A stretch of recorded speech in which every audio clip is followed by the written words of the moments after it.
Welcome to my YouTube channel. आज हम करण जौहर के हाथ देखने जा रहे हैं। ये एक बहुत फेमस डायरेक्टर भी है और कला क्षेत्र में विशेषकर बॉलीवुड में उनकी बहुत सारी दबदबा है। बॉलीवुड में उनसे पूछ के काम किया जाता है, ऐसा कहा जा सकता है।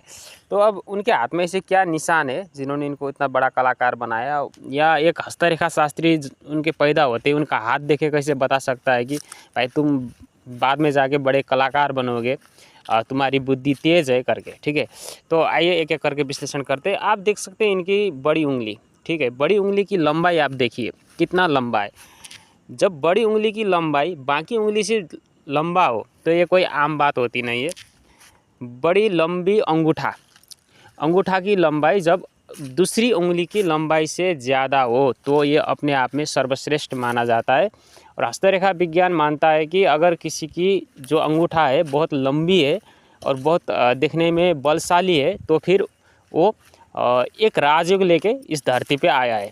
तो वो ऐसा काम करेगा या भाग्य उसको वहाँ पहुँचाएगी जिसकी वजह से उसको लोग जानेंगे और मरने के बाद ही याद करेंगे। अब आदमी कोई बुरा होता है कोई अच्छा होता है, ऐसा तो है नहीं कि महापुरुष हमेशा अच्छा ही काम करेगा या बुरा ही काम करेगा। लेकिन अगर भाग्य में है तो जो है वो भाग्य में वो मिल ही जाता है। अब हम इसमें देख सकते हैं उनके हाथ में बुध रेखा या स्वास्थ्य रेखा आपकी लाइफ लाइन से जा रही है। जब भी लाइफ लाइन को बिना काटे, ऐसे नहीं कटना चाहिए लाइफ लाइन, ठीक है। तो जब लाइफ लाइन को बिना काटे लाइफ लाइन से ही बुध रेखा इस तरह से निकल कर जाएगी तो देखने में लगता है कि अंग्रेजी लेटर वाई बन रहा है, तो ये राजयोग होता है। यह अपने आप में सर्वश्रेष्ठ माना जाता है। इसे स्थिति में माना जाता है आदमी अच्छा व्यापारी अच्छा कलाकार बन ही जाता है। तो एक कलाकार व्यापार में भी इन्वेस्ट करता है, शेयर मार्केट में भी इन्वेस्ट करता है और वहाँ से भी फ़ायदा कमाता है। और बॉलीवुड जो है, सिनेमा जो है, अपने आप में व्यापार है। तो इसे में व्यापारी का जो गुण है उसमें आ ही जाता है। कैसे नाफ़ा कमाना चाहिए, कैसे नुकसान को कम करना चाहिए, कैसे लोगों को बेवकूफ़ बनाना चाहिए, सब उसको ये कलाएँ आती है। तो अपने आप में राजयोग है। और मनी ट्रायंगल तो इससे बन ही जाता है मस्तक रेखा से मिलके, वो भी एक अच्छी चीज़ मानी जाती है। और एक साइन है, आप इनके भाग रेखा को देखिए कहाँ से निकल रहा है। जब भी भाग रेखा आपकी हथेली की नीचे की भाग जो ब्रासलेट लाइन होती है, ठीक है, जो आपकी नाड़ी होती है ब्रासलेट लाइट होती है उसमें, तो वहाँ से निकले और सीधी चली जाए, बीच में कटा फटा ना हो, देखने में सुंदर लगती हो, तो लिख के रखिए वो आदमी राजयोग लेके जन्मा है। अब उसकी राजयोग भी इतनी लेवल की, इतनी हाई लेवल की है कि वो वही काम करेगा जो अगले जन्म में उसने किया था। तो अब अगले जन्म में जो काम उसने किया था वही काम इस जन्म में फिर से वो दोबारा करेगा, तो 100% उस काम में वो माहिर हो जाएगा, उस्ताद बन ही जाएगा। तो फिर उसको नाम कमाना दाम कमाना कोई बड़ी बात होती ही नहीं। ये रेखा बहुत दुर्लभ मानी जाती है और हर किसी के हाथ में होता ही नहीं, ठीक है। बहुत लोग दावा करते हैं मेरे हाथ में, लेकिन होता नहीं उनके हाथ में। वो भ्रम में पड़ जाते, बहम में पड़ जाते। हस्तरेखा शास्त्री से ही आप हथेली का विश्लेषण कराएंगे तो वह साफ साफ बता देगा कि आपकी हथेली में वैसा रेखा है कि नहीं है, ठीक है।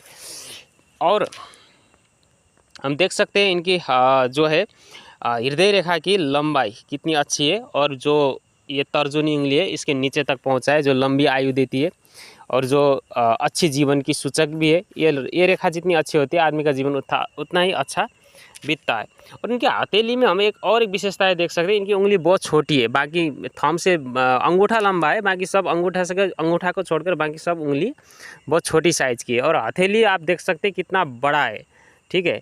तो जब उंगलियों से हथेली बड़ा हो, उंगली छोटा ही हो हथेली बड़ा हो, तो ऐसे लोग धरती में आते हैं पैसे कमाने के लिए। इनकी भौतिक पदार्थ की और ज़्यादा रुझान होती है। इनको कोई आध्यात्मिकता स्पिरिचुअलिटी से खास में इनको लेना देना ही नहीं होता है। ये बहाने कर सकते हैं, नौटंकी कर सकते हैं आध्यात्मिक होने का, लेकिन आध्यात्मिक हो नहीं पाते इस जीवन में किसी भी हालत में। लिख के रखो, ठीक है। अगर कोई साधु सन्यासी इस तरह का हाथ है उसका, तो वो दुनिया को दिखा रहा है कि मैं साधु हूँ धार्मिक हूँ करके, वो अंदर से है ही नहीं। उसको भौतिक जगत का माया मोह में ही डूबना है। उसको चाहिए प्रशंसा, नाम दाम, बड़े बड़े आश्रम, ऐसा होता है। तो ये गुण होती है ये ऐसे हाथ वाले लोगों का, ठीक है। तो इससे भी हम जज कर सकते हैं कि आदमी कितना पैसा कमाएगा और आदमी को पैसे कमाने में कितना इंटरेस्ट है। अगर आपको पैसे कमाने में इंटरेस्ट है तभी आप पैसे कमा पाएंगे। पैसे के लिए सब कुछ सैक्रिफाइस करेंगे या तभी पैसे कमाएंगे। पैसे के लिए आपको अपना नींद आराम करना पड़ता है, अपनी चैन सुख परिवार सब त्यागना पड़ता है, तब जाके पैसा आता है, ठीक है। और हर लोगों को इस तरह का पैसा नहीं चाहिए। कुछ लोग ऐसे भी होते हैं जो ईमानदारी से सुखपूर्वक रहना पसंद करते हैं, तो उनके हाथ में कुछ अलग सी विशेषताएँ होती है। तो ये थोड़ी जानकारी के लिए मैंने आपको ये हथेली लिखा, विश्लेषण शेयर किया। अपने भाई को प्यार दो please, like and subscribe. Thank you for watching my video.